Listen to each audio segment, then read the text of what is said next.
Hello বন্ধুরা, তোমাদেরকে একটা জিনিস দেখাচ্ছি। দেখো, আমাদের এখানে ডিমা হাসাওয়ে একটা মিউজিয়ামে গিয়েছিলাম। তোমাদের সাথে ভিডিওটা কিছু শেয়ার করছি। প্রথমে ভিডিওগুলি শেয়ার করতে পারিনি, বাইরের সিনারিগুলি, তো তোমাদের এটা শেয়ার করতে পারছি না। তো মিউজিয়ামের ভিতরে কিছু কিছু জিনিস আছে খুব সুন্দর। তোমাদেরকে এটা হলো ডায়াগ্রাম, যে আমাদের ডিমা হাসাও ডায়াগ্রামটা, যেটা ম্যাপ থাকে ওইখানে।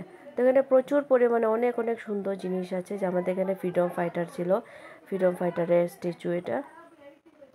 আর উপরে দেখো ঝুমর, কি সুন্দর ঝুমর, মানে কি বলবো, এত সুন্দর জায়গাটা। যদি আমার প্রিয় বন্ধুরা যারা আছো, যদি আসামে আসো, তো ডিমা হাসাও একটা জায়গা আছে, এখানে এসে তোমরা এই মিউজিয়ামটা একবার দেখে যাবে। আমাদের এখানে যে ডিমা হাসাও ডিস্ট্রিক্টে যে রিচুয়ালগুলি থাকে আমাদের এখানে, মানে ট্রেডিশনাল জিনিস যেগুলো আছে আমাদের ডিমা হাসাও, যে ডিমা হাসাও জায়গা খুব সুন্দর জায়গা। এখানে হলো আমাদের এখানে ট্রেডিশনাল ড্রেস। তো কী কী আছে দেখো, খুব সুন্দর মিউজিয়ামটা, অনেক অনেক সুন্দর। তো আমি গিয়েছিলাম, কোনো প্ল্যানিং ছিল না, তো জাস্ট তোমাদের সাথে গেলাম, গিয়ে আমি একটু ভিডিওগুলো কিছু কিছু তোমাদের সাথে শেয়ার করছি। এগুলো সব পুরনো পুরনো মানুষের, যারা আগে ওই যে সুতোর কাজ দিয়ে ওরা মেখলা বানাতো, তো মেখলা বানাতো। তারপরে আমাদের এখানে যে যারা ফ্রিডম ফাইটার ছিল ওদের স্ট্যাচু বানিয়ে রাখানো হয়েছে। তারপরে আমাদের এখানে হাতের কাজ করে বাঁশের দিয়ে যে মিউজিক সিস্টেমগুলো বানানো হয়, মিউজিকের কিছু জিনিস আছে এখানে, ড্রাম। তারপরে ওরা স্ট্যাচু, ওদের নাম আমি জানি না, দেখতে পাই না ভালো মতন, তো ওদের স্ট্যাচুগুলো বানিয়ে খুব সুন্দর। যদি সবাইকে বলছি, যদি একবার আসামে আসো তো এগুলো জিনিস একবার দেখে যাবে। আমাদের এখানে যে কাজ জিনিসগুলো আছে, এটা হলো আমাদের পুরোনো মানুষগুলো যে বাঁশের জিনিস দিয়ে ডিমাসা মানুষগুলো লঙ্কাই বানায়। অনেক জিনিস আছে আমাদের এখানে হাতের কাজ, তো এগুলো সব এগুলো মিউজিকের জিনিস, যেগুলো তারা বাঁশি উশি বাজানো হয়, অনেক জিনিস আছে। তারপরে এটা হলো আমাদের এখানে যদি তার ডিমাসা মানুষের যদি কেউ যদি মৃত হয়, তারা ওদের রিচুয়াল থাকে। তো রিচুয়ালগুলো কীভাবে বানানো, তারা মানে যেভাবে তারা করে, এইভাবে তারা সবগুলো দেখাচ্ছে। তো এগুলো সব মিউজিক, সেগুলো হলো যুদ্ধর জিনিস। তো এগুলো সব হাতে বানানো জিনিস।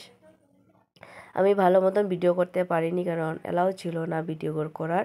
তো কিছু কিছু জিনিস আমি অল্প অল্প করে তোমাদের সাথে শেয়ার করছি। এখানে দেখো প্রচুর পরিমাণে জিনিস আছে। তারপরে ওই যে পুরনো পুরনো মানুষগুলো, ডিমাসা মানুষগুলো, বা কীভাবে ওরা বসে বসে একসঙ্গে ওরা কাজ করতো, একসঙ্গে বসে বসে জিনিস করতো। তারপরে তারা বসে একসঙ্গে কাজ করতো, বা সবাই মিলে কীভাবে খাওয়া দাওয়া করতো, সব এগুলো জিনিস সুন্দর করে সাজিয়ে রেখেছে মিউজিয়ামের ভিতরে। তো ওরা এগুলো সব আমাদের এখানে ডিমা হাসাওর ট্রেডিশনাল ড্রেস, যারা লাগিয়ে করা হয়েছে। তো আমি কিছু, আমার ছেলে দেখো ঘুরে ঘুরে দেখছে, ওর খুব সুন্দর লেগেছে জায়গাগুলো। তো আমি আরেকদিন যাব, তো ওই দিন গিয়ে অনেক সুন্দর সুন্দর যেগুলো জিনিস আছে আমি তোমাদের সাথে শেয়ার করব। আমি অল্প অল্প তোমাদের সাথে শেয়ার করছি। গিয়েছিলাম তো তার জাস্ট তোমার সাথে অল্প অল্প শেয়ার করছি। এটা মিউজিয়ামের বাইরে, আমরা উপরে যখন উঠেছি ছাদের উপরে, এটার বাইরের জায়গাটা খুব সুন্দর। তারপরে এটা হলো বিকাল টাইমে যেটা ভিউজ থাকে, খুব সুন্দর। চারিপাশে দেখো সবুজ, কি সুন্দর, এত সুন্দর জায়গা। প্রচুর মানুষ ছিল আমরা যখন গিয়েছিলাম। তো বিকালের সময় গিয়েছে, সন্ধ্যার টাইম থেকে, যখন আমাদের এখানে সূর্য চলে যাচ্ছে। তো জাস্ট এতটুকু তোমাদের সাথে আমি শেয়ার করছি। যদি ভিডিওগুলো ভালো লেগে থাকে তো একটু কমেন্ট করে বলবে। আর সবাইকে বলছি, যদি আমাদের এখানে যদি আসো তো এই মিউজিয়ামে একবার দেখা করে যাবে। খুব সুন্দর সুন্দর জায়গা জিনিসগুলো আছে, জায়গাটা অনেক সুন্দর, এমন খুব ঠান্ডা জায়গা। তো আমি উপরের দিকে উঠছি যে একটু ফটো তুলবো ভিউজের জায়গাতে। তো আশা করি ভিডিওগুলি ভালো লাগবো। তো আজকে এতটুকুই। তো সবাই ভালো থাকো, সুস্থ থাকো। আমরা এতটুকুই করলাম আজকে ভিডিও। তো ভিডিও যদি ভালো লাগে থাকে তো সবাই একটু কমেন্ট করে বলবে।